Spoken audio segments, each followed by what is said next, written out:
What was the biggest month? Think like the last month I just did solo was my biggest month at 156. That was your biggest month. Biggest And month. that was solo. Solo. I'm always like full blasting at anything I do, good and bad. It's like, hey, I implement really fast and that can make you really successful, but also it's like if you do it wrong or don't do it the correct way, you can really fuck things up. Right? Oh yeah. All right. Welcome back to You Are Not Normal podcast with TONYMONT. I got a very special guest today.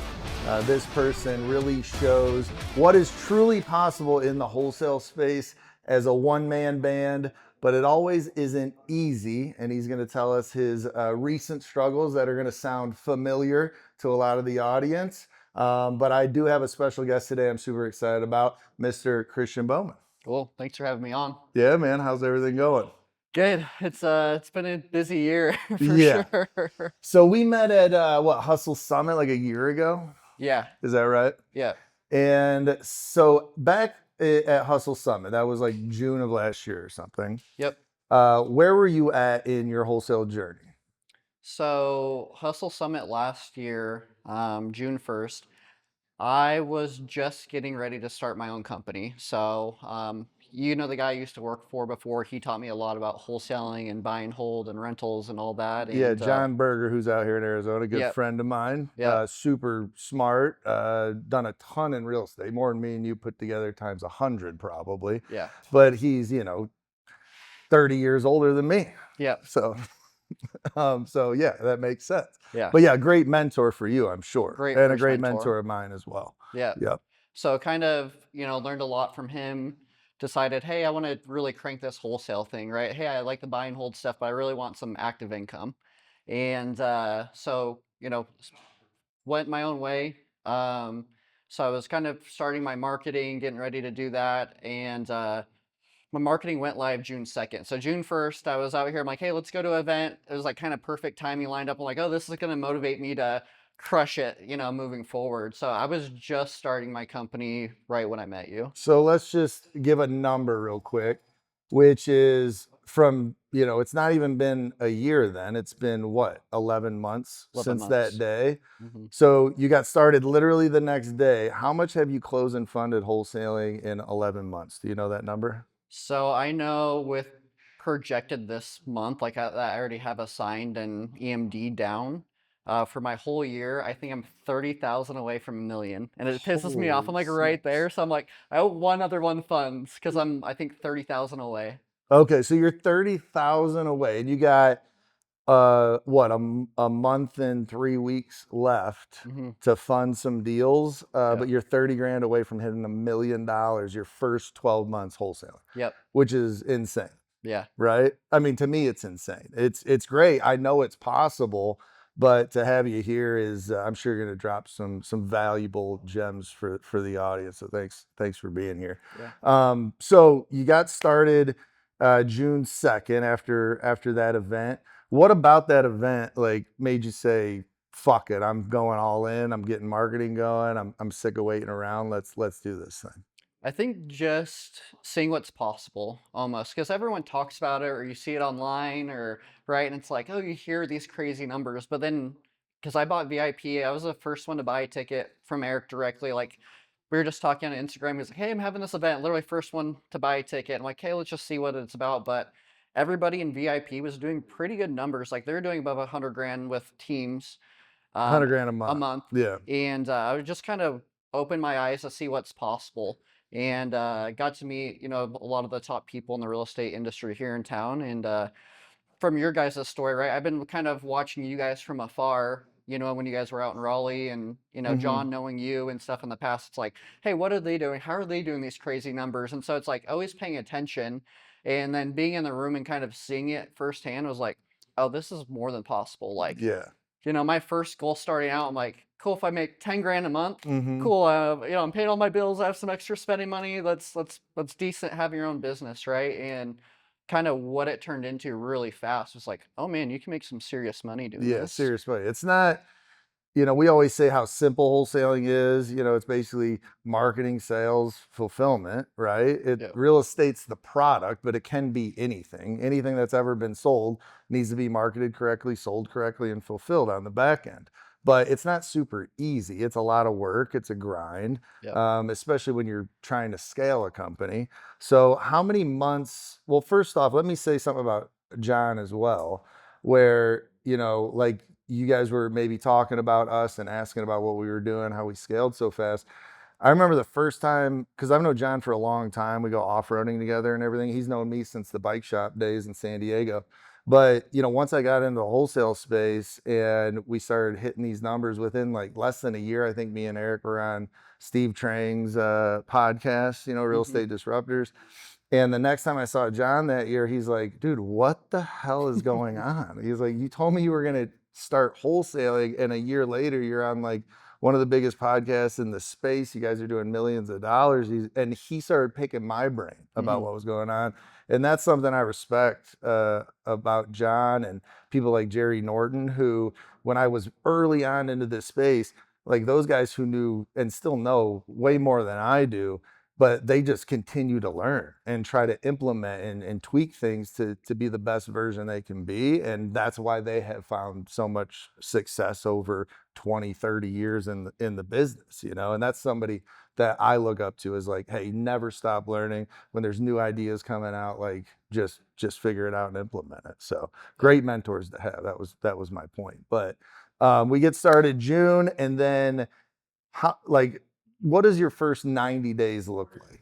Like, what do you do for, training, marketing, and markets and sales? Like, what does that first like 90 days look like for you? So I was just looking at any sales training. I've been through a decent amount, and I've been through Eric's old Zoom ones from back in the day, Yep. and it was still every day, kind of YouTube University, right? And it wasn't even directly to real estate. It was like, hey, watching like Jeremy Miner and these other people at the top level in sales, and just like literally watching videos for the first half an hour of my day in the morning, right? Um, but I was listening to my own calls back, which not a lot of people do. So I was doing my own call reviews, kind of printed out. I made myself like a little bullet point check sheet, right? Where I'm like, hey, did I hit this? Did I hit this? So I'm like, have something like, oh, what am I missing every call? Because if you're not going back and doing that, you have no clue. Was this a good call, shitty call?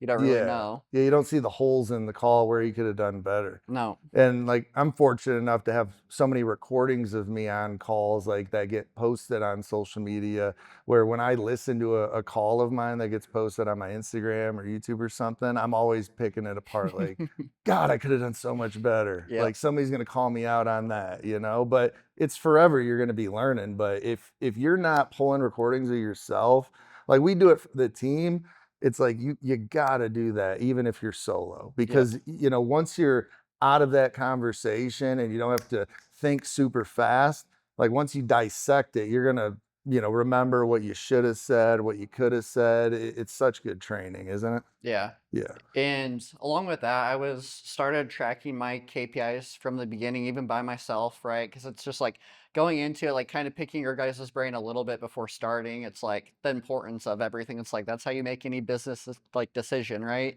So it's like, hey, I'm tracking all my calls, my talk time, like literally everything dialed in for myself. And like, not a lot of people do that solo. Like, Mm-mm. right, if you have a team, they might do it, Yeah, but people are scared to do it solo because they know they're not hitting any KPIs. And yeah, this is an industry full of people who, do it part time for the most part and yeah, don't take it serious. And, it's usually people that come from a job making, minimal amount of money. And hmm, then all of a sudden they start wholesaling, even if it's 2, 3, 4 hours a day at the most for most of the industry, they're making 200, 300 grand a year. yeah, So it's like, but when you take it serious and you track your KPIs, you do the training, you listen to your recordings, and you're working long hours. I mean, you work, as much as anybody, 12 hours a day, which he really does work 12 hours a day. People say that shit all the time. yeah, And it's like, they really don't work 12 hours a no, day. Very rarely do people work 12 hours a day. Like when I work 12 hours a day, I feel it. Like it's a long, long day. yep, But you're putting the work in, you're doing the training, and that's how hard work's paying off, hmm. right? Um, Let me ask you this: like, what kind of student were you? Um, I would say like high school didn't really care. I was there to play sports. college cared more because I paid for it myself, right? Like anything my whole life, I think, even going back, it's like my dad was an entrepreneur, owned his own company. What did he do? He owned lodges in Alaska, and then co-owned like a construction company on the North Slope, like where all the oil is in Alaska. Mm-hmm. And so I was always working for him for free, right? It was Yeah. like, hey, if you want dinner, hey, you gotta Yeah. like, right? Yeah.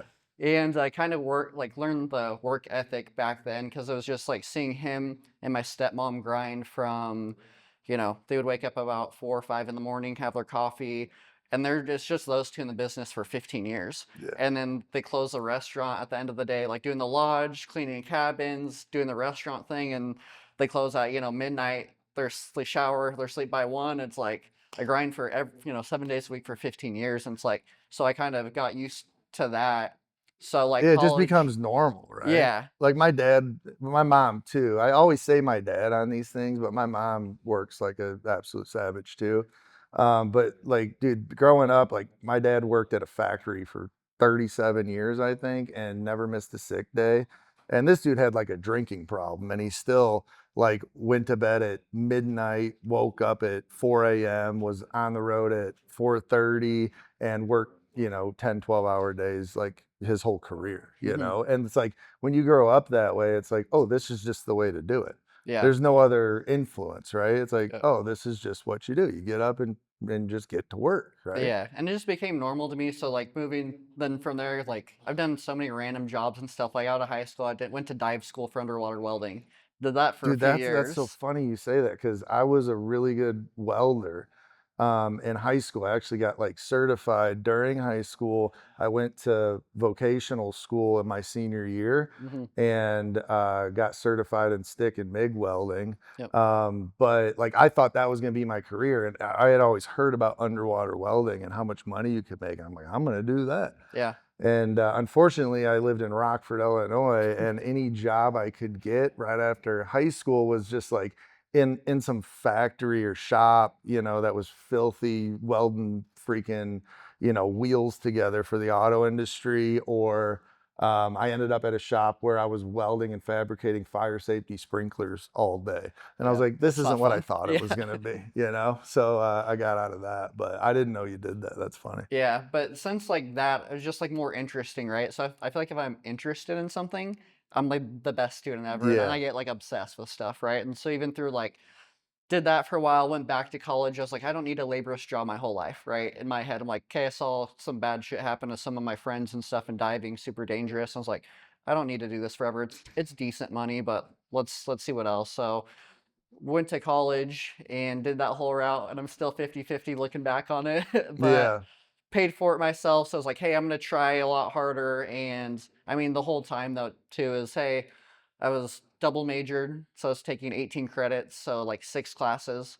And then on top of it, working 2 jobs. Yeah. So like my schedule's always been like sun up to sundown since I can remember. Yeah. And so like kind of transferring that to all my jobs, it's like I just want to learn as much as possible. I'm always the one with questions or coming in and just when I'm not working after hours listening to podcasts like this, Mhm. right? Seeing how other people are doing it and just kind of being like obsessed about a certain topic. I do that. I always say that's what it takes because, like, any business I've ever started, like, from the first business I started to now, it's like it kind of encompasses everything about me for a while where I'm just like learning. It's podcasts, it's YouTube, it's everything. You become obsessed with something, but that's how you master it. Yep. And then, all that hard work pays off to where you can obsess with it for 20 years if you want to, or you can obsess with it for 5 6 years, become a really great at it, and then build a business that you don't necessarily have to be working 12 hours a day. And it's kind of how my career has gone. But Mhm.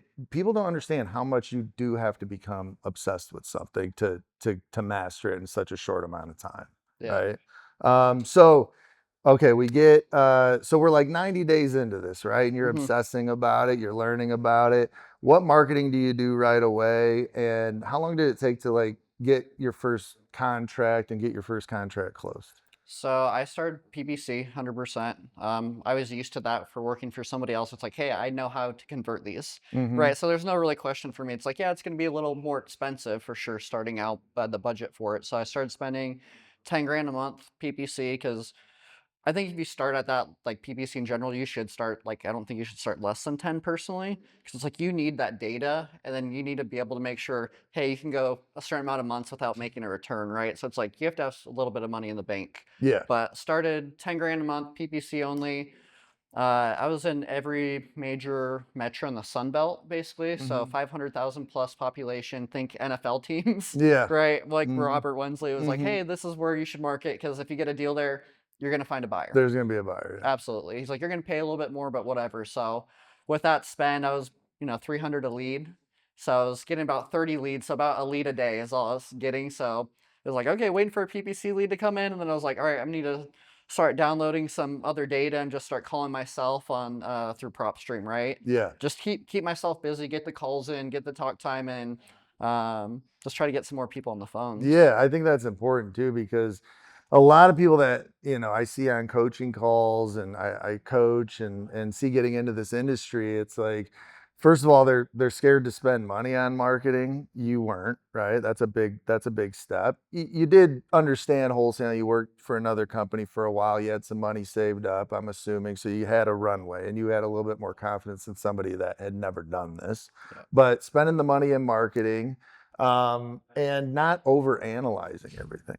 Like, there's so many people that start in this business where they're like, all right, I got my CRM dialed in. That took me 2 months. And now I'm going to build a buyer's list before I start calling for acquisitions. And now I'm going to have my LLC done. I'm going to have all the software. And it takes 9 months before they're even like ready to start making phone calls. It's like, you're thinking of all these problems that aren't even here yet. Like, don't Yep. solve something that isn't a problem yet. Just the biggest problem you have is you don't have a contract Yep. and you don't have any experience, and the only way to do that is just hit the phones. Yep. So I mean, I'm sure the practice of being a cold caller in between your $300 PPC leads coming in Mhm. probably set you up to, when those leads came in, it was probably a breath of fresh air, I'm assuming. Oh, way easier, right? Yeah.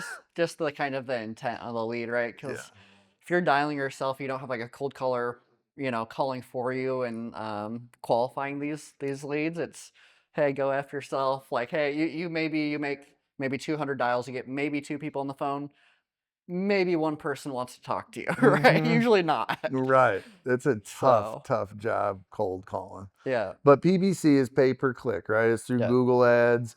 You spend a certain amount, you target certain areas, and now your website's popping up for people that are typing certain keywords in of, I want to sell my house fast, I want to sell my house for cash, how much yep, is my house worth, cash as is.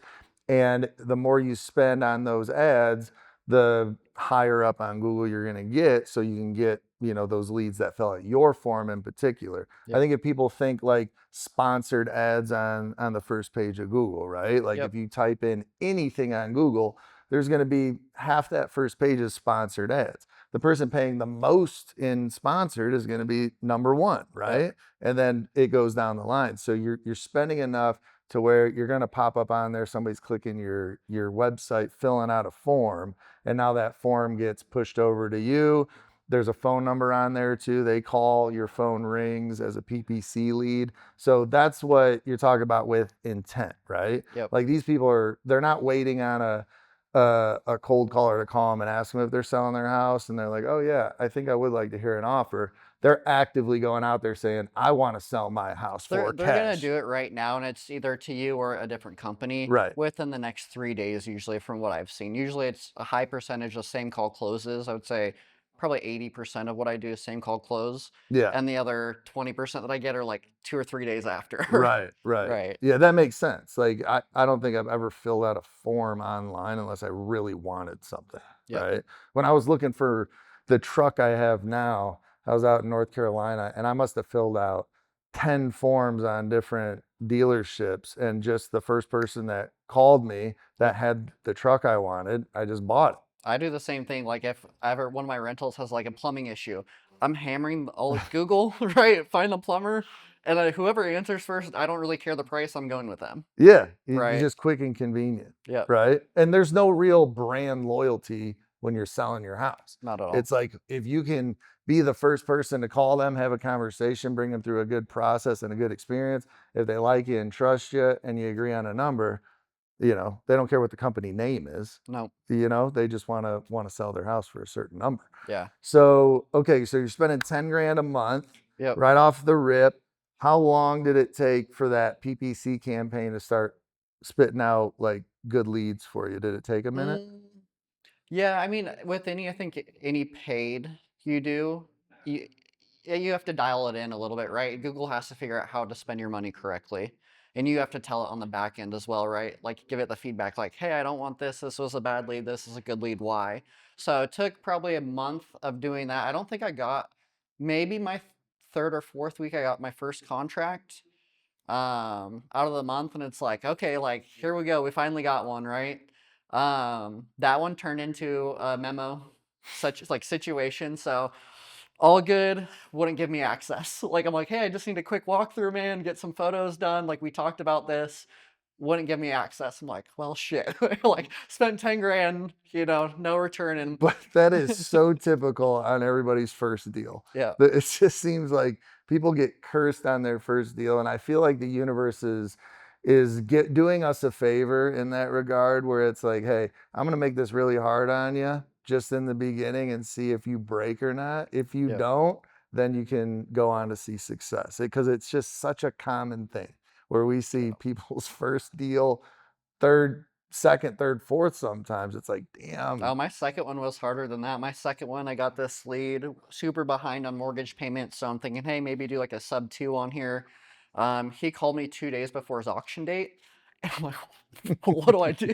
Right? I'm like, hey, I know how to do it if I have like a week or two, right? And so talked to David Olds and a bunch of people that, you know Yeah. the game a little bit better on the title side, and was able actually to get it stopped. And we did like a bankruptcy. We did filed a skeleton petition to stop it, pause it. I ended up catching up the rears and I purchased that one because it was like a 2.75 rate in Yeah. Atlanta, and I was like, I'm not giving this thing up, and I was giving Yeah. the seller like 6 grand in his Yeah. pocket. Yeah. That's awesome. I mean, David Olds, God bless him, because, Yep. dude, for years I would have that dude on speed dial for all stuff like that. And he's like the most helpful, kindest dude ever, Yeah. right? Thank God you had him. But yeah, I used his, I picked his brain a lot in the beginning. I still do. Yeah. So your first two, so you file a memo on that first deal, Yep. meaning a memorandum of contract. You cloud the title because you have a legal purchase agreement, legal binding contract. If Yep. they're trying to back out or not give you access or hold up their end of the bargain, Yep. you can file a memorandum because it's in the clause of your purchase agreement. Hey, we all got to do our part. If not, this can happen. Yep. Whatever happened with that memorandum that That you was filed? my first deal that closed. So I got paid out on the memorandum on that thing. Oh, you got paid on the memo. So I put one on there. Ended up why he didn't want to give me access. He decided to go with somebody else. A little bit of a higher price.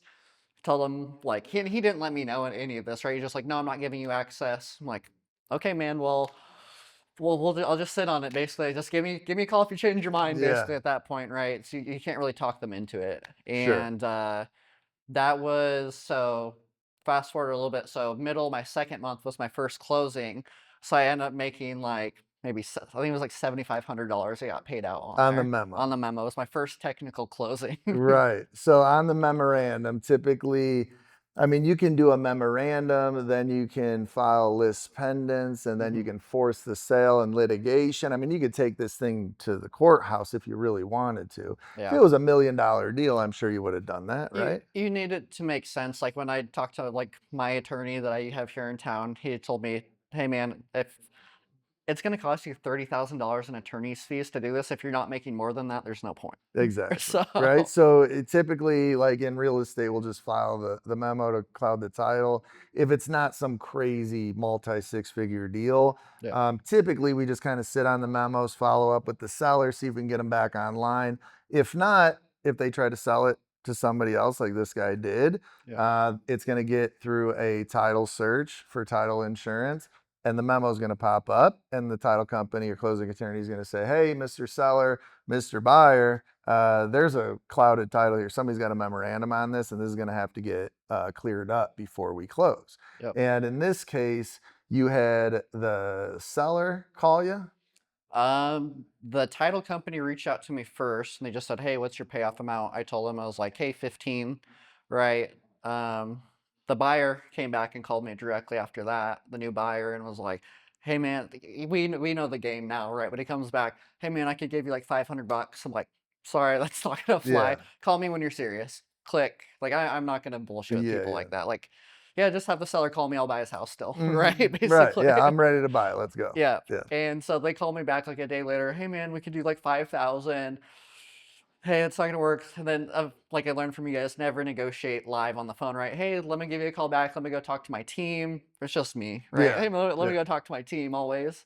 Went back, came down from the 15 to like 12. Because can't do that. We ended up at the 7,500, but a lot of it too. There was a new HVAC lien on the property, and I didn't know that either. That guy owed like another 13,000, Got it. and because I didn't even get to go through the title process, right? Yeah. So he's like, "Hey man, we don't have that much wiggle room." So I was like, "I'm just gonna take what I can get on this thing, get paid out, and just call it a day." Yeah, and sometimes that's better. It's like whenever I've got, I've had a seller call me or something happen at close, it's like, I don't want to screw this up for everybody. I want it to be fair. Yep. I'm not going to be an asshole about it, but I'm going to say, hey, we were going to make 20,000 on this deal, right? And we've done everything we can to keep the ball rolling. You're the one that denied access or signed another contract, ghosted us, whatever it is.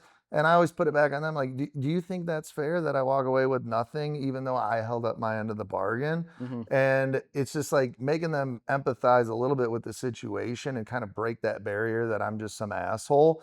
And then it's been an easier negotiation of like, listen, I don't want this to not close. I Yep. don't want to force a sale. I don't want to screw up anything you got going on. I understand you want to close tomorrow, but I need to be compensated too. Yep. What's fair is fair. And we usually do end up about half of what we thought we were going to make on it anyway. But, Yeah. everybody's as happy as they can be. Yeah. Nobody's going to leave that situation feeling like they won. Nobody really feels like they lost either. So Yeah. it's like if three people are a part of something, that nobody feels like they're jumping up and down that they won, and nobody's like super pissed that they lost. We probably had a good deal across the board, is how I look at it, Yeah. right? Things happen. And for me, it was just like, well, it's just gonna pay some of my marketing back, right? That's how I Exactly. looked at Yeah, it. exactly. So that gets locked up third or fourth week. It closes the middle of the next month, Yep. right? And then the second deal was the foreclosure one that you ended up keeping. Hmm. So when did you get your first real deal closed? Third month was like my first good month. So kind of the deal started kind of rolling in, I would say my first month, that third or fourth week. It's like, okay, I think my marketing's getting a little bit more dialed in. I'm getting some better leads. And I already knew my ratios, my closing ratios from before, right? So I think I was like 1 in 7 working for somebody else. I'm like, hey, I'm pretty good on the phones. Like I kind of know what to expect here. So that's when it just started kind of rolling in from there as far as contracts. It's like, okay, I'm getting like 1 or 2 every single week now, right? Yeah. Like pretty consistently. I'm like, okay, cool. And So if you were getting like, and that was still with a $10,000 spend, right? yep. So you're getting about a lead a day still, and Hmm. you're locking up about what, one and a half a week, you think? Something like that. Something like that. So your conversion rate, back then was still really, really good, right? Yeah, Under 1 in 10 leads, you're for locking sure. up, right? Yep. So you were still in that like 1 to 7 range, Yep. about. That's great. That's a good conversion rate. Yep. So you're locking those up. So what'd you close and fund your third one? 60. Oh, so 60. So yeah, then it started. I just got like, and my average spread pretty much the whole time I started has been over 20, like right about 24, 25,000 since I started. Mm-hmm. So it's like, yeah, my first one, it's like, okay, month 3, I had 3 closings, some were a little above, some were a little under. Right. And just being able to lock up stuff, it helps your conversion if you know other exit strategies too, right? Mm-hmm. It's like, Sure. I already knew how to do cash novation, sub 2, seller finance. So it's like, hey, if something comes across my plate, like, how can I get this thing done? So I think that helped out a ton. Oh yeah, especially with the conversion rate, right? Yep. It's like, if you're just if people are just getting started, some of this might be over their head a little bit, Right. and probably, you know, bad advice to tell somebody just starting off that has never wholesale, doesn't know Sure. anything about it, to start spending 10 grand a month in Yeah, no. PPC and start doing novations and sub twos and all this other stuff, filing memos and Yeah, stopping foreclosures. It's like, nah, just get some leads in yeah, as cheap as you can and get the marbles out of your mouth, get a couple contracts. And once you get the system down, now you can pivot to some type of inbound marketing like for sure. PPC, mail, whatever it might be, Well, right? and that was the difference too. It's like, hey, I didn't come from not knowing anything or not. I had proof of concept for a year, right? And so it's like, okay, like I can come and spend some money and know what I'm doing pretty fast. So that's how I had my first like month four was my first like big month, right? The month after that. So third month, 60. I'm like, cool, paid all my marketing back. I'm back to even. Great. Oh, I even made a little bit. But instead of, I didn't spend any money off the 60, right? I dumped another 5 grand back into marketing. So upped it to 15 grand and then ended up turning that. And I think just with, especially with paid and PPC, it takes a little bit to build your pipeline, Sure. right? So it's like, Yeah, you're not getting 5, 6, 8 leads a day. You're no, getting 1 lead a day, yeah. right? So yeah, of course that's going to take a little bit longer, right? So then, yeah, moved to month four as my first big month. So I closed like a little over 133,000, just month four alone, which Mhm. was a crazy month for me. I'm like, okay, I thought I was gonna be like, I projected somewhere around 80 to 100, right, with like, what I was thinking in my head. But I'm like, okay, cool, like this is This is awesome. working. Yeah, Yeah. this is great. So that month again, I was like, okay, I think my marketing's dialed in. I'm gonna keep it at 15 for now. Let's see what happens. And instead of blowing my money, right, I think both you and Eric are good influences on me. On like, I mean, every time I hear you talking to somebody like, hey, when you get your first check, don't buy a car, don't buy a watch. I bought a watch, okay, but Hmm. I mean, I went with Eric for one-on-one coaching, so I spent a ton of money, Yeah, most majority of that check, right, sure. for coaching for a year. But Hmm. it's like, hey, I'm gonna invest back into myself Yeah. because I know it's gonna make me more in the long run. Yeah. Yeah, better than a Lamborghini or something stupid. Yeah, It's like, yeah, reinvest into the business, into coaching. Make sure you have a good mentor that's going to guide you in the right way. We got Lucas in our office now who, he signed up for coaching last October, and within 30 days he closed and funded 100 grand at 18 years old. yep, And I just told him, I'm like, dude, you don't, before you spend a single dollar of this money, you call me first. Like, yeah, I was so worried about him, but he took it very serious. He looks to me for a lot of answers to questions and mentorship. And here we are. He's now, I don't even know how many months into this thing, but he's closed and funded over 150 grand. He's working with us now, and he still has like this nest egg because he didn't blow it on everything. But you yep, need somebody to tell you that shit. for It's like sure. I never had, growing up more than a couple $1,000 in my bank account. And then Hmm. when I remember, you know, for instance, the first time I started making serious money, I was probably, 27, 28 years old. And it was like the first month that I was like not just getting by. I'd put years and years and hours into building the first business I had.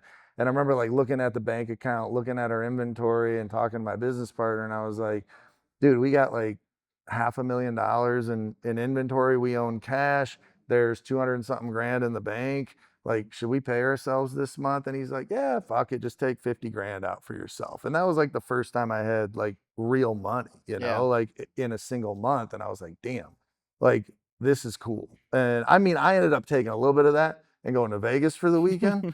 But I did hang on to a lot of that. And then it wasn't until like I was consistently getting a certain amount every single month where I said, hey, if I can do 3 months in a row at this amount, I'm going to buy my first Rolex. It was like a right. goal of mine. It wasn't something I got right off the rip when I started making money. Hmm. So I think that's why I say that so much, because it's like, dude, a lot can happen in wholesaling, and we're going to get into that. What Yeah, me and you both went through recently, where it's like, it's not smart to spread yourself super thin on the no, cash, because you're going to need that little nest to get by sometimes. Like, I've been a business owner for shit like 18 years or something now, hmm, and I've been through ups and downs where thank God I had cash saved up to get me through 3-4 months of not getting paid. Yep. Right, black swan events, you know. So don't run yourself super thin, right? No, and that's kind of what going back, like my dad told me is like, hey, when you start a company, try to build up to get 3 to 6 months of reserves, Mm-hmm. right? It's like what he kept telling me, like, don't go spend it, like, hey, make sure you have some reserves because what happens, you never know what happens, You right? never And know. like he's been a business owner for his Yeah. whole life, so it's like, Yeah, it's yeah, good advice. Like that's why I own an RV because I'm like, if I can have a house that's on wheels, I'll sell everything else I got and just move into that. That's my yeah, fail safe. That's like my very backup plan. Just jump in that thing and move to Mexico and tell everybody to fuck off. So okay, so you're catching traction. So or what are we in like October of last year is That when you was start? October was like my first big month. That's when I hired Eric and was like, hey, I just want to get to another level, right? Because I was like, Mhm. hey, I see I can get to 100 a month by yourself. I'm like, okay, how do I do more than that? Because I think it gets into your head. I think I let it get into my head even back then a little bit more than like what I know now. It's like back then it was like you just hear all these numbers like, oh, this company was doing 1 million a month, which I don't know how true those numbers really are. Even you guys were doing big numbers though, 4 to 600,000 a month. It's like that's pretty Mhm. crazy for me. It's like, okay, I know how to do 100 now. I Yeah. get how this works. Okay, how do I do two, three, four, five plus? Yeah. So Yeah, I think, well, as we start businesses and we start finding success in that business, it's like, how do we just do more and more and scale and scale and scale? yeah. And sometimes in certain industries or certain times in our lives or what our goals are aligned with, it's not the smartest thing to do. Like scaling and growing, especially at a rate that like we did and you started doing, Hmm. isn't, a lot of things can go wrong and shit falls apart really fast. The faster and quicker you scale, the faster and quicker that can go away real bad, Yeah. right? So October, November, like now, what are the goals now? Now you're starting to do more, you're hiring a team. Like what Yep. does the next like 3 months look like? So I feel like I always have a goal in mind when I start something, right? So originally I'm like, hey, I'm gonna build up a wholesale company and exit. Mhm. So I need to scale as much as in my head, right? I need to scale as much as possible so that I can run this for a few years and sell it. Because you need high income coming in so you Sure. can get a better return. And so that was the original goal. So I'm like, okay, let's start cranking this thing, right? Let's pour gas on the fire that's already Mhm. going. Mhm. So got a at guy the following month. 3 weeks after that, hired another at guy, another dispo guy. In the matter of 2 months, I had 5 people on my team, Mhm. right? And all pretty fresh, and it was just learning mistakes on my part too. Like again, we talk about this all the time. Like I always will take responsibility for everything I do and where I'm at in my life, right? Anything Mhm. happens, it's always my fault. Sure. So going back, like I've never had this is my first company ever. I've never hired before, like right? Like Yeah, you it's can only crazy. do so much like Yeah. you don't know. And so it was a lot of learning lessons so far, but it was like, well, they seem decent. Like, yeah, Yeah. like I can teach them, right? Like Sure. and hey, it could be a good culture fit, I think. And like Mhm. some weren't good culture fits at all, Yeah. right? And so just trying to learn that whole thing the last couple Yeah, months. it's funny, man, because it's like, yeah, I mean, I know exactly, where you were at and what you were doing. It's like you got an office, right? You Mhm. started hiring this team. Now all of a sudden you go from Christian knows what he's doing. He's got this thing dialed into, Yep. well, shit. Now my whole day is consumed with my team, making sure they know what they're doing, running comps for them, Yep. making sure these deals are getting dispoed. Like now you're delegating. I mean, I would imagine you'd have to delegate so much with that size team where Hmm. you were not delegating anything by yourself. You're doing it all yourself. But Yep. now you can't do it all yourself. That's why you got the team. But like 90% of your time now is just pouring into the team, right? My whole day was, and I think that's what made me have like longer days, right? And like how hard I've been working, and it's like no bullshit. It was 12 to 16 hours, 7 days a week, like zero off days, because it's like even on the weekends, like I would have everybody work Saturdays still. Like that was the Mm-hmm. culture. I'm like, hey, like everyone's off on Saturdays. You're gonna get more contracts on, like, right? That's how Mm-hmm. it Of works. course. And then Sundays they had off, but Sundays I was in there catching up all the shit that I needed to do for the week that I didn't Yeah. get done. Yeah. Um, So so we get this going. Like now you got the team. Now you're doubling your work days, I'm sure, Yeah, right? Minimum. for sure. And now you got all these other stresses, and now we're trying to build this team. And I'm sure in your mind, at the time it was like, hey, this is all going to be worth it. The grind's going to suck for a while, but Hmm. fuck it, it's going to pay off in the end, right? That was the thought. It's like, hey, I'm putting so much time and energy into other people, like 2 hours in the morning doing sales training, 2 hours at the end of my day listening to call recordings for training for the next day, like constantly throughout the day taking over calls for people, and Yeah. it was just like, it was a ton. I'm like, okay, if I can just keep grinding this out, I'm going to see a reward at some point, right? And it was like, we had a little dip right after that, probably like right as you're training. I think the people are not my level, right, or at your level, right? When you're Hmm. hiring, it's like, hey, you kind of expect that to happen, or at least I did, to go down a little bit, and it's like, okay, it should bounce back, and we did bounce back up, but you know, we started doing the same numbers that I was already doing by myself. We're consistently between the 100 and 150,000 Yeah. every month, and I had a team for about 5 months of my last year in total. Yeah.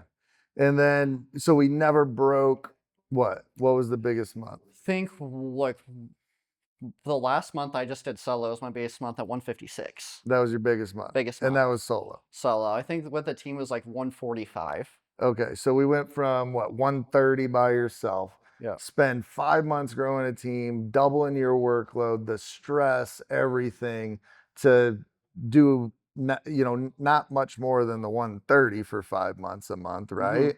And I'm sure it was super stressful. And on top of it, you were probably making little to no money now that you had this huge team, Oh yeah. right? The Well, overhead goes way up. way up, and then on top of it, right? It's like I think I did everything way too fast in general because I was like, I'm always like full blasting at anything Hmm. I do, good and bad. It's like, hey, I implement really fast, and that can make you really successful. But also, it's like if you do it wrong or don't do it the correct way, you can really fuck things up, Oh yeah, right? yeah. Well, and there's like two analogies. I'm an analogy person, but it's like on, like when the early '90s Chicago Bulls were running with Jordan and everything. It's like, well, let's take Jordan out of the game and just have him in charge of just kind of coaching the team and see if we can still win a championship. Hmm. Like it just doesn't work. You No. take the best player out, Yep. like it just doesn't work that way. It has to be a very, very slow process of scaling a business where it's like, I'm going to hire one person, get them up to speed. Cool.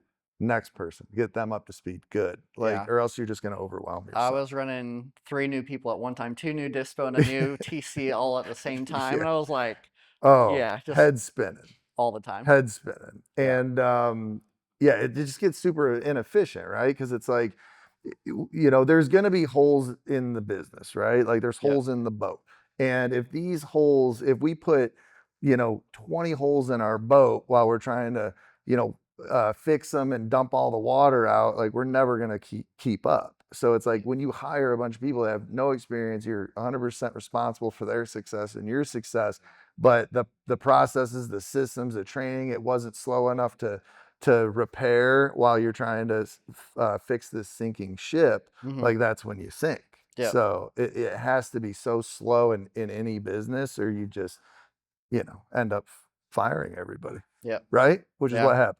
Yep. Yep. So how long have you been doing it solo again?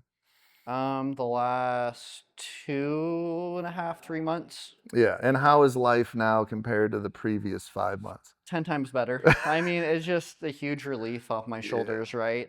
I don't know if you feel the same thing or not, but it was just like Yeah. a lot that built up really fast, and I really didn't like what I was doing the last few months of having a team, right? Because you're probably working harder than I've ever worked my entire life, and it's like I've worked really fucking hard before, Yeah. and you're just not getting that reward at the end of the day, Hmm. and just so frustrating, right? I'm like 2 or 3 months. I'm like, I hate wholesaling. I hate what I'm doing. Like, why am I even doing this anymore? Yeah. Like, I kind Yeah. of got to that point. I was just getting so burnt out, and so when I let everybody go, and I was like, hey, I'm just gonna pause marketing.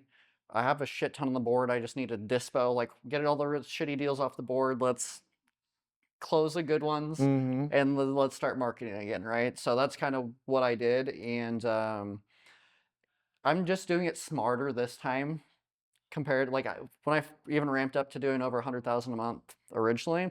I was doing everything the hard way. Like I didn't know certain dispos, like the best dispo strategies. Like I wasn't flat feeing anything on the Mm-hmm. MLS. Mm-hmm. I was just like, okay, maybe Investorlift, and I was skip tracing all this data by myself and trying to find buyers or using my Mm-hmm. comps as buyers and just really working the hardest way possible. I think looking Yeah. back on it, I'm Yeah. like, well, I'm an idiot. Yeah. But you don't know what you don't know. Sure. And now it's like probably wholesale, I spend maybe 4 hours a day.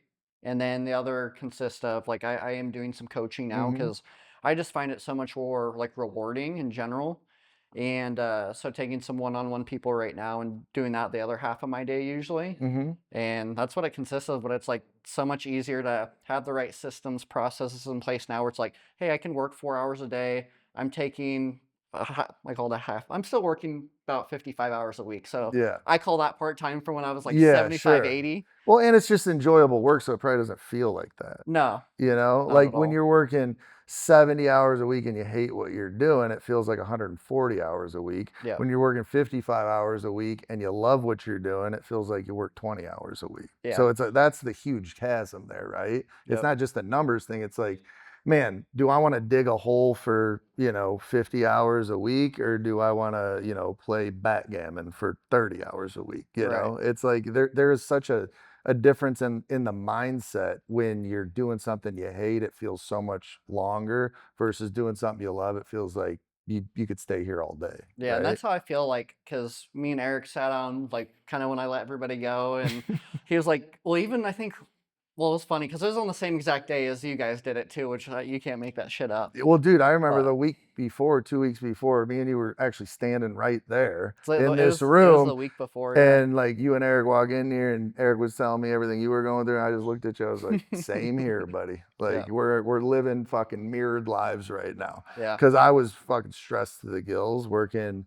I was leaving my house at like 6 something in the morning, getting home at 9:30 at night. And it was just not sustainable. And it was hard for me, like, when you're a driven person and you're disciplined and you don't give up, and you'll fucking die before you fail. yep, It's like you need an outside source to be like, hey, like slow the fuck down. The wheels are gonna fall off. yep, And then once that did happen, I was like, you're right. It was just such a damn relief. It was like, oh God. And then I could step back and see like, oh, this is everything that I did wrong. This is everything yep. that went wrong. This is how I didn't pivot. I see all the mistakes. It's hard to do that when you're in the middle of it. Yeah, you just have the blinders on, you're just going Yeah. full speed, right? Yeah. Like I'll fix that later. I'll fix this is most important. We'll just more contracts, more of this, more of that. Yeah. It's a tough way to do it. Yeah. So yeah, I kind of sat down with Eric and he's like, dude, plan out your perfect day. Like Mm-hmm. literally start to finish. Like, what time do you wake up? What do you have for breakfast? When do you hit the like every minute of your perfect day? And so I kind of sat down and did that for myself, right? I'm like, hey, what time do I want to wake up? Like, and now I don't set an alarm. I mean, I'm a pretty early riser. Wake up 5:30 to 6:30, no matter what. But it's like Mm-hmm. I don't have to set an alarm anymore.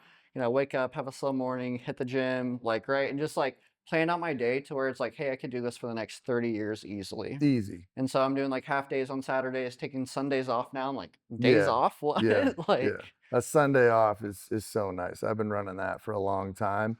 But I was the same way with it too, where it's like, you talk about not setting an alarm. It's like I had not set an alarm since like high school, hmm, until this last round of building the wholesale business, where I was working so much. I'd get home so exhausted. yeah, For the first time in 25 years, I was scared I was going to oversleep, yeah, which it just wasn't in my vocabulary forever. Because it's like I'm the same way. I'm up before 6 every morning without an alarm, yeah, but I was just so exhausted. And like more inclined to open my eyes and be like, oh, my life's fucking hell right now, and just close them, as opposed to like open and be like, let's fucking go. yeah, I think that's a good point. And it's like, if you follow like Jocko or any of these guys, on Instagram, that have like their perfect day, it's like you don't have to have the same fucking one. Like Jocko wakes up at 4:30 every single day. Like if you look at his Instagram, every single morning it's 4:30 on his watch. It's like, for me to do that, hmm, like I would be exhausted, because that's not my natural schedule. Like yeah, I'll go to bed at fucking 10:30, 11, and wake up at 6. Like that's fine. yeah, Like I'm still okay with that. I still get my workouts in. I work. So I think like the time thing, we can be influenced by other people too. It's like, oh, you got to get up at 3 and you got to be at the gym by 4. And it's like, Not really. Like I can get up Yeah. at 6 and go for a jog, hit my cold plunge, come to work and lift weights after work. Like, is Yeah. that just as savage or not? You Well, I know? think you learn too, like what your body's telling you. Like Yeah, I've always exactly. kind of done that too. It's Yeah. like I don't know how I figured that out or learned that skill over time, but I've always kind of done that. So it's like I still run that. It's like, hey, wake up. Hey, what do I want to work out today? Or like, right, Mm-hmm. am I sore here still? Or what is this? Like, and hey, do I perform better later in the day? Do I have more energy? Like, and kind of just schedule my day around that. Yeah. So, Some good advice for me over, the last few months when I was running myself to the ground too was I talked to a mentor of mine, Coach Pokey, he was a football coach of mine in high school. I have a podcast on YouTube with him somewhere, probably buried a couple years ago, but I talked to him, as I was all stressed out too, and he's like, "Dude," he goes, "What's your morning?" He knows I'm super routine, mhm, and he's like, "What's your morning look like right now?" And I just knew what he was getting at, and I was like, "It's fucked. Like my yeah, routine's fucked." And he's just like, He's like, "How do you expect to be a good leader and have your team emulate somebody your team wants to be if you're not even yourself right now?" yeah, And he's like, "You got to get back to who you are and your routine and your disciplines and you and your happiest state before you can even be a leader." And it just was like a light bulb for me. And I was like, that's totally true. The reason people wanted to come work for me and be in this, learn from me and all that was because of who I am. And then the minute I overwhelmed myself, I was no longer myself. So who yep. the fuck is leading them? I was Like this same shitty way. version of me? Yep. Like it just wasn't fair to them or me. I was in the same exact boat. I was like, hey, you run it solo. I was like crushing, doing my own schedule again, really happy all the time. Like, hey, let's take on the day. Have like I'm very routine like you, and I think that helps me stay disciplined. Like I love being on a routine. Like even if I go on vacation, I'm like, I don't really love it, right? I love my day-to-day routine. Like Yeah. I'm just such a creature of habit. But I was the same way. I was like so stressed out. Like okay, I was still working out and stuff, but it was like whenever I can squeeze it. I don't know if Yeah. it's gonna be 10 p.m. at night, 4 in the morning. Like I just wasn't on a consistent schedule. And then it was just like that's You're a thrown shell off. of yourself. You're a shell of yourself. I was a lot more agitated all the time because it's constantly training, then putting out fires all day with title and just random shit that comes in. And it's like, Mm. yeah, I was probably a fucking asshole to be around. Like, Yeah. and I don't blame like right. It was just like, Yeah. No, it happens. Yeah, it's so funny. We ran the same play and we got the same result. yeah.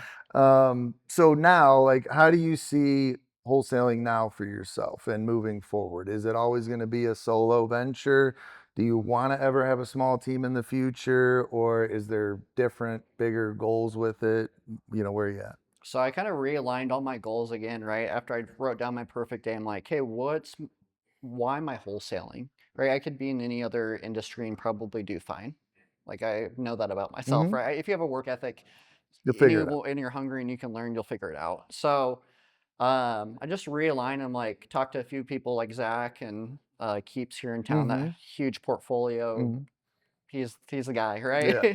right? Talking to him and just realigning my goals. So like what I'm doing now is a lot more buy and holds, specifically here in Phoenix. Mm-hmm. So I switched my marketing to Phoenix only, narrowed it down from one marketing. Before I was in 12 different markets, trying to constantly find new buyers, and a lot of it's trying to get my time back too, right? Yeah. It's like, hey, I'm spending about 25,000 a month on marketing now. About gives me 50 leads, give or take, a month.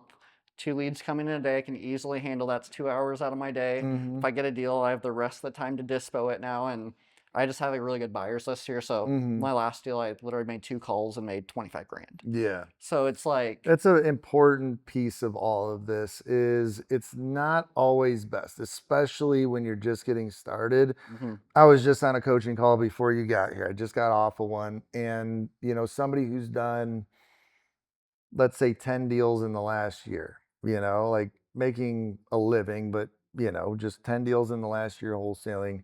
I'm helping them switch. I'm trying to convince them to switch up their marketing, right? And as I'm talking to them, they're like, "Well, I just got to figure out where I want to market. Is it the Chicago area or is it Jacksonville, Florida? Because that's where I'm at right now.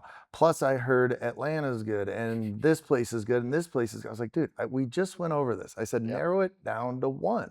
You're Yeah. one person. You could never lock up too many deals in one market. Yeah. And right, I had said that, and now he's like, but he's so scatterbrained about different markets. It's like you don't need more than one market. Mm-mm. You really don't. Like that's something we've done is we just narrowed it down to North Carolina.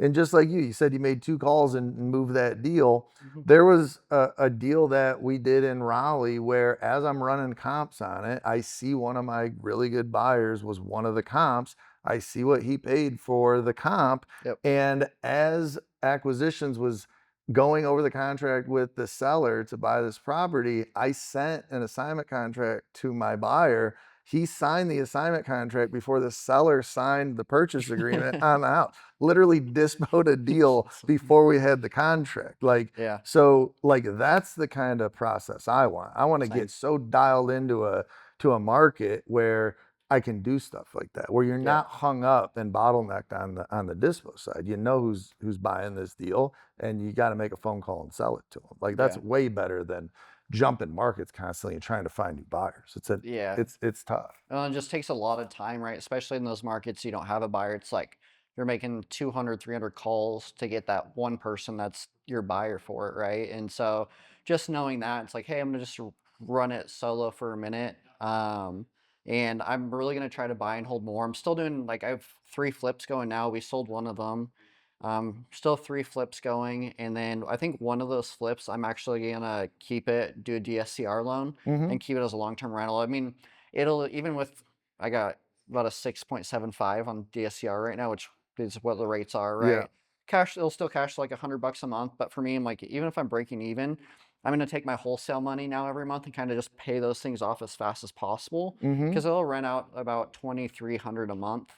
So if I get that thing paid down pretty fast, like it's only $100 a month now, but okay, with my extra, I don't need to make a killing for I live very cheaply, very frugal. Yeah. If I have like literally my own rentals that I already have right now pay for everything every month for Yeah. me. Yeah. Like literally my office, my rent, my fund money. So wholesaling is just extra money for me right now. So it's like throwing that towards buying down houses so I can get stuff free and clear right now is the goal because it's like, okay, now I can get, 2,300 bucks a month coming from that. Also, now the appreciation over the next 30 years that I'm thinking so long term now about Yeah. everything. I'm like, I want to hold everything for 30 to 50 years, Yeah.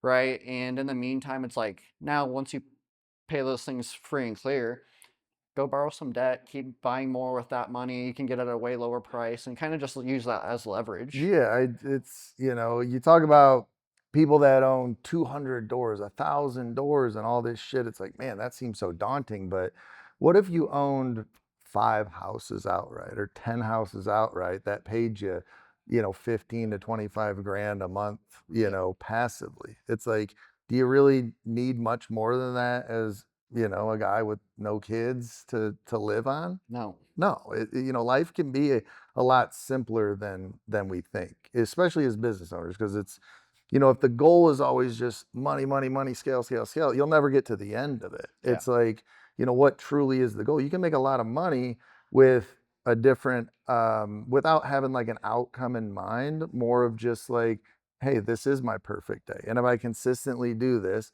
and I have this amount of money coming in, I know, has me living on it. Hmm. Everything else on top of that's just cherry on top of the pie, right? Yep. Yeah, I think And that's great. that's where I have how I am setting it up now. It's like, hey, start thinking more long term because it's like in my head, and I think it'll come way faster than expected. But I'm like, hey, in the next 5 years, if I can get 20 houses here in Phoenix, get them free and clear, hey, you're making about what 50,000 a month. Not to mention all the other stuff I'll buy in other states because I already own in 5, 6 other states right Mhm. now. And I'll keep doing the whole lease option route in other states, but really I'm gonna start focusing here and just keeping those as long-term rentals, not lease options, not anything else, and start just getting those free and clear and Yeah. continue wholesale. I'm always going to wholesale, I think. I mean, Yeah, at why this not? point, like knowing what I know now is like, I call it easy money now because Yeah. it's like I've learned a lot. And Yeah. like, it's still kind of a grind, but like if you do it smarter, it's not that hard, I don't think. Mhm. And maybe keep doing flips if it makes sense. Like I'm only going to touch flips if I'm, going to profit 70 grand plus usually in this market. And then just starting to kind of work with Eric and do some of the coaching stuff just because I've learned a ton in the last 2 years I've been in real estate, like a ton. I think when I Mm-hmm. go to any meetup and talk to people, they're like, "What the hell? You've Yeah. only How'd you been doing learn it for so 2 years, much? right?" Yeah. It's like having great mentors, and then I want to pass all my knowledge forward to other people. Yeah. And even if I don't make a killing doing that, that's not really the goal. It's to like give back to the community, and Yeah. if I can make some money doing that, cool. But it's really like, hey, how can I help the people that were in my shoes that are like when I first heard about real estate and wanted to get into it was, well, I want to build a portfolio because I want passive income to get my time back, right? Mm-hmm. Yeah. Good luck. Yeah. Yeah. And so it's like learning all the steps through it. It's like why I buy rentals now with wholesale is, hey, I have a big tax burden, Sure. right? I How do always I keep as much money as Dude, and possible? I tell people that all the time where it's like people that have the goal of owning like a huge portfolio, it's like, dude, you shouldn't even own your first. I said it the other day at our elite day where somebody's like, I just closed my first deal. It was like a $60,000 deal. It was a big deal. And they're like, what should what type of property should I buy? What should I'm like, dude, don't worry about buying any houses until your CPA says buy a freaking house because your Yeah. tax liability is too much. If you just have that in mind, you're not going to buy too fast or too soon. Like that should be the goal. It's like, am I making enough active income to where somebody's telling me, hey, you're going to owe this amount in taxes unless you buy a rental or two? I Yep. think that's a great goal. And then the coaching side of things, man, for me, it's like, it's the most favorite thing that I do because it is like ingrained in us in our DNA where it's like we would not be standing here today if our ancestors did not pass down knowledge. So Hmm. I think it does something to us. And that's why it's so gratifying because it's like ingrained in us that we have to do that to survive. Yep. So it triggers that inside of us and it's so rewarding. Yeah. I love that you're doing it. So why don't you let everybody know where they can find you? Instagram, YouTube, what do you got? Yeah, so Instagram, it's Christian C. Bowman. And just started a YouTube, just started posting on there. And yeah, just Christian Bowman on YouTube. And I'm going to be putting out probably 2 videos a week on YouTube. And just doing a lot more live seller calls for people. Because when you're starting out, you need to hear that. And it kind of motivates you, hey, what to say, what not to say. And Mhm. so just doing a lot more content basically and help like where I was 2 years ago, right? Just Sure. like watching all the YouTube, because that's literally how I started, was watching YouTube videos. Sure. Yeah. So if I can be one Awesome. of those people that get somebody to the industry and that changes their life like it's done for me, then that's awesome. That's awesome, man. Well, thank you so much for being here and being Yeah, on the pod. It was great. Learned a lot. I think dropped a ton of gems, what to do, what not to do, and what's possible. So I appreciate you, brother. of course. So for Tony Mont, Christian Bowman, we'll see you at the top.